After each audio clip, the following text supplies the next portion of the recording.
తెలంగాణ విషయానికి వస్తే తెలంగాణ బీఆర్ఎస్లో కవిత గారు సస్పెండ్ అయిన పరిస్థితి. ఆమె నిన్న హరీష్ రావు అదేవిధంగా సంతోష్ రావు మీద కొన్ని సంచలన వ్యాఖ్యలు చేసింది. అవినీతి అనుకొండలు వాళ్ళ వల్లే మా నాన్న పూర్తిగా బద్నామైనారు, అందుకే కాంగ్రెస్ ప్రభుత్వము మా నాన్న మీద సిబిఐకి కాళేశ్వరం ఇచ్చే అవకాశం ఉన్నట్టు కూడా ఆమె మాట్లాడారు. దీని మీద బీఆర్ఎస్ అధిష్టానం సీరియస్ అయ్యి ఇవాళ సస్పెండ్ అయిన పరిస్థితి. ఏంటి సార్ అసలు ఈ పరిణామాలు ఎలా చూడొచ్చు? అంటే ఇక్కడ పాలిటిక్స్ లేకపోతే ఈ రాజకీయాల గురించి మాట్లాడే వ్యక్తులుగా కాకుండా ఒక కామన్ మ్యాన్గా సగటు పౌరుడిగా ఫస్ట్ నాకేమనిపించిందంటే, ఒకవేళ కేసీఆర్ గారు వాళ్ళు తప్పు చేయకపోతే వాళ్ళు అందులో సదుద్దేశంతో స్టార్ట్ చేశారు. ప్రాజెక్ట్ కట్టాలి, ఈ ప్రపంచం అంతా నివ్వెరపోయి చూడాలి, పక్క వాళ్ళు తోటి వాళ్ళు అందరూ కూడా చాలా బాగా చేశారని ఆదర్శంగా తీసుకోవాలన్న ఉద్దేశంతో కడతారు ఎవరన్నా. కేసీఆర్ గారు కూడా అదే ఉద్దేశంతో తెలంగాణ అంతా నీరు పారించాలి, ఒకప్పుడు నీరు గురించి తరివిట్లు పడ్డారు వీళ్ళు, వాళ్ళందరికీ నీరు ఇవ్వాలనేటువంటి మంచి ఉద్దేశం అది. దానికి ఎంత కాస్ట్ అయ్యింది లేకపోతే దానివల్ల అంత ప్రయోజనం ఉందని పక్కన పెడితే ఒక మంచి సంకల్పం సదుద్దేశంతో ఆయన దాన్ని పూనుకున్నారు. డెఫినెట్గా ఆయన తెలిసి కానీ తెలియక కానీ లోపల జరిగితే జరుగుండొచ్చు. తెలిస్తే ఎందుకు ఒప్పుకుంటారు? కాంట్రాక్టర్ మోసం ఉండొచ్చు, లేకపోతే కాంట్రాక్టర్ ఏమంటారంటే నాకేం తెలిసి వాళ్ళు చెప్పినట్టు కట్టినట్టు. అలా కుదరదు. కాంట్రాక్టర్ వాళ్ళు చెప్పినట్టు కట్టినా పర్ఫెక్ట్గానే కట్టాలి. అతని వల్ల అవ్వలేదనుకోండి వదిలేసిపోవాలి తప్ప ప్రమాదం అది ఏదైనా తేడా జరిగితే. కాబట్టి కాంట్రాక్టర్దే బాధ్యత. దాన్ని ఆ రకంగా ప్రేరేపించిన పార్టీ నాయకులది. ఒకవేళ కేసీఆర్ గారు దాన్ని ఇనిషియేటివ్ తీసుకుంటే ఆయనది తప్పే. ఒకవేళ సిబిఐకి ఇచ్చి ఉంటే అందులో తప్పు జరగలేదని వాళ్ళు అందరూ నమ్ముతున్నప్పుడు సిబిఐకి ఇస్తే ఏంటి, లేకపోతే ఎఫ్బిఐకి ఇస్తే ఏంటి? అంతరిక్ష నుంచి మార్స్ నుంచి ఎవరైనా వచ్చి చేస్తే ఏమంటే భయపడాల్సిన అవసరం లేదు. కేసీఆర్ గారు కానీ వాళ్ళ పార్టీ కానీ ఇప్పటివరకు అలాగా ఎవరికి ఇచ్చుకుంటే ఏం చేస్తా చోటు ఛాలెంజ్ డుర్రిచ్ అంటున్నారు వాళ్ళు. అలాగన్నప్పుడు అదే మాట మీద ఉండాలి. కొత్తగా కవిత గారు వచ్చి మా నాన్నకి సిబిఐకి ఇస్తే సిబిఐ ఇవాళ కొత్తగా సిబిఐ ఏముంది, ఆయనకి సహారా మీద సిబిఐ పడింది. అప్పుడు మీకు ఇంకోటి కూడా వచ్చింది ఏంటి, ఈఎస్ఐ దాని మీద.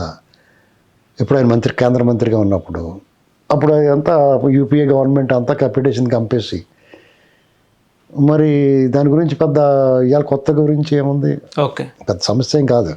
సిబిఐకి ఇస్తే ఎంతమంది మీద సిబిఐ లేదు, చాలామంది సిబిఐ విచారణ ఎదుర్కొన్నారు కదా, కొంపలే మునిగిపోతాయి. ఓకే, ఆ మాట ఎవరన్నారో? లిక్కర్ స్కామ్లో అరెస్ట్ అయ్యి వచ్చి వాళ్ళు బెయిల్ మీద ఉన్న ఆవిడ అన్నారు. ఈ విషయంలో పార్టీని కానీ పార్టీలో నాయకులను కానీ హరీష్ రావు గారిని కానీ లేకపోతే సంతోష్ రావు కానీ ఈవిడి బహిరంగంగా పబ్లిక్లోకి వచ్చేలా మాట్లాడటం కరెక్ట్ కాదని అభిప్రాయం. ఎందుకంటే కేసీఆర్ గారి పట్ల గౌరవం ఉంటే ఆయన ఓటమి పాలై ఒక రకంగా అవమానంగా ఉన్నాడు ఆయన. ప్రజలందరూ నా తెలంగాణ ప్రజలు, నా తెలంగాణ అనుకున్నాను నేను. తెలంగాణ కోసం కొట్లాడని ఎవరు అంత చేసినా తెలంగాణ తెచ్చింది ఆయనే కదా లాస్ట్లో. అది మటుకు ఒప్పుకుని తీరాలి. ఆ క్రెడిట్ ఆయనకే పోద్ది. కొన్ని లోపాలు ఉండొచ్చు, తప్పులు చేసి ఉండొచ్చు, తెలంగాణ ఉద్యమంలో పనిచేసిన వాళ్ళందరినీ పక్కన పెట్టి ఉండొచ్చు, కోదండరామ్ గారు లాంటి పక్క తోసేసి ఉండొచ్చు, ఏదైనా చేయని అల్టిమేట్గా ఆ కేకులో వాటా ఆయనకే ఎక్కువ వచ్చింది. సింహభాగం 10 ఏళ్ళు అధికారాన్ని తీసుకున్నారు వాళ్ళు. ప్రజల్ని అరాచక పరిపాలన ఏమీ చేయలేదు. చాలా ఫస్ట్ నుంచి చెప్తున్నాను. ప్రత్యర్థుల పట్ల వాళ్ళు వేటాడి ఉండొచ్చు. ఆయనకి ఆ గౌరవంతో ఉండొచ్చు. ఆయన ఆఖరి దశ వయసు అయిపోయింది కదా, పెద్ద అయినా కదా, ఆ గౌరవం పోకుండా కాపాడుకోవాలి పిల్లలు. వాళ్ళలో వాళ్ళు కలహించుకుని ఇప్పుడు ఆయన కొడుకు వైపు లేకపోతే మేనల్డ్ వైపు ఉంటాడా, కూతురు వైపు ఉండాలా? ఇలాంటి విషమ పరీక్షని, సంకట స్థితిని, ధర్మ సంకటాన్ని ఆయన ముందు పెట్టడం అనేటువంటిది పెద్ద నేరం, పెద్ద తప్పు అమ్మాయిది. ఆవిడ బాధ ఉండొచ్చు డెఫినెట్గా. 10 ఏళ్ళు పరిపాలన చేసాం, బ్రహ్మాండంగా ప్రజలు ఆదరించారు, ఇలా ఈ పార్టీని ఇలాగా ఎవరు పడితే పక్కన చేరి దీన్ని చెడగొట్టారు. పక్కన చెడగొడతాం ఏంటి, పక్కన చేర్పించుకున్న వాళ్ళ పరిస్థితి ఏంటి? ఇప్పుడు ఏది కరెక్టో, ఏది తప్పు, ఏది రైటో రాంగ్ అనేటువంటి తెలుసుకోవాల్సిన బాధ్యత కేసీఆర్ గారి మీద కూడా ఉంటుంది కదా. ఎవరేం చెప్తే అది వింటారా? ఆయన విజ్ఞుడు కదా.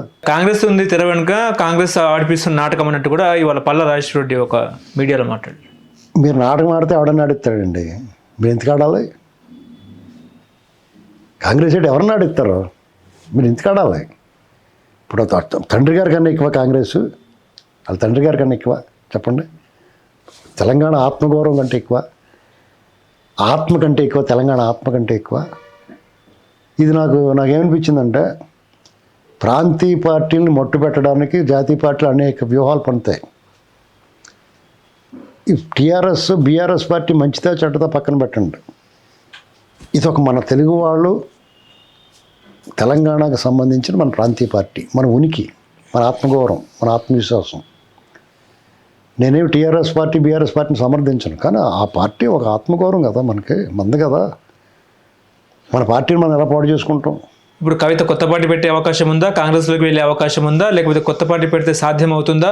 గతంలో తెలుగు రాష్ట్రాల్లో చూసుకుంటే లక్ష్మీ పార్వతి, విజయశాంతి, షర్మిల, ఇప్పుడు కవిత అనుకోవచ్చా? ఏముండదండి. ఎవరన్నా మాట్లాడితే దాడులు చేస్తాం, మీ సంగతి చూస్తామని బెదిరిస్తున్నారు తప్ప వాళ్ళకి ఏం పని జరగదు. ఓకే, ఓ మాట చెప్తున్నారు, కేసీఆర్ గారు ఆశీస్సులు, కేటీఆర్ ఆశీస్సులు లేకుండా ఆ పార్టీలో ఎవరికీ మనుగడ ఉండదు. పోతే ఆ పార్టీ మళ్ళీ ఓడిపోవచ్చు. పోతే నెక్స్ట్ కేసీఆర్, కేటీఆర్ వాళ్ళు ఉన్నారు కదా, వాళ్ళు పడిన గోడలు పడినట్టు ఉంటాయా? కొత్త పందా ఎంచుకుని సజ్జన సాంగత్యం జగన్ లేటోడితో స్నేహాలు చేయకుండా ఉండాలి వాళ్ళు. ఓకే, అర్థమైందా? ఇప్పుడు నీకు బాధ్యత తప్పు చెప్పారు ప్రజలు, నీ పని నువ్వు చేసుకోకుండా జగన్ లేదా చంద్రబాబు గొడవ మీకు ఎందుకు? అవునా కదా? మీ రాష్ట్రాన్ని బాగు చేసుకోవాలి.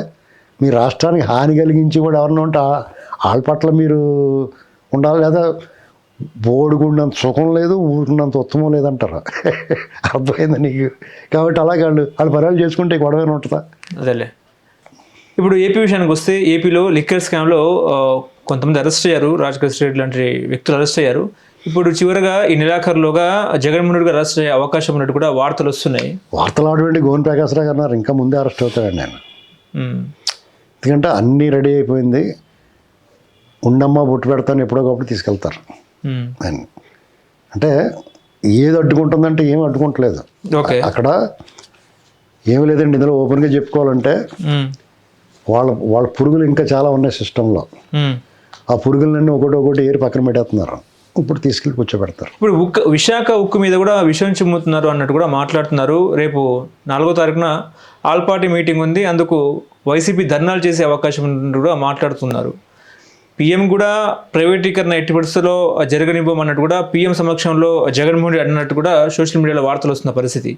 ఇప్పుడు చంద్రబాబు నాయుడు అడ్డుకట్ట వేసే అవకాశం లేకపోలేదంటారా? దేనికి? విశాఖ ఉక్కు మీద దేనికి ప్రైవేటీకరణ ఆపే అవకాశం లేదంటారా?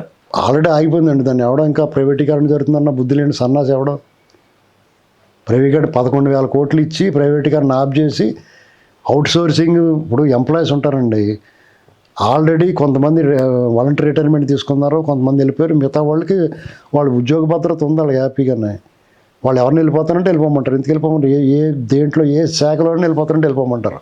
అక్కడ అవుట్ సోర్సింగ్ ఇస్తున్నారు, కాంట్రాక్ట్ కార్మికులు తీసుకుంటారు. అది ఇలా కాంట్రాక్ట్ కార్మికులు తీసుకోవటం వల్ల ఇది మెల్లమెల్లగా తీసుకుని ప్రైవేటైజేషన్ చేస్తారేమో అంటున్నారు.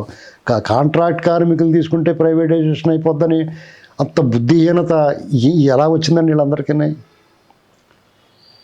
వాళ్ళకి ఆల్రెడీ మొన్న లాస్ట్ ఆర్థిక సంవత్సరంలో లాభాల బాట పట్టింది, అంటే నష్టాలు పూడ్చుకుని లెవెల్ అయింది. ఈ సంవత్సరం ఆర్థిక సంవత్సరం లాభాల బాటలోకి వస్తుంది. అక్కడ విశాఖ ఉక్కు ఫ్యాక్టరీ నిజంగానే విషయం చెబుతున్నారు వాళ్ళు.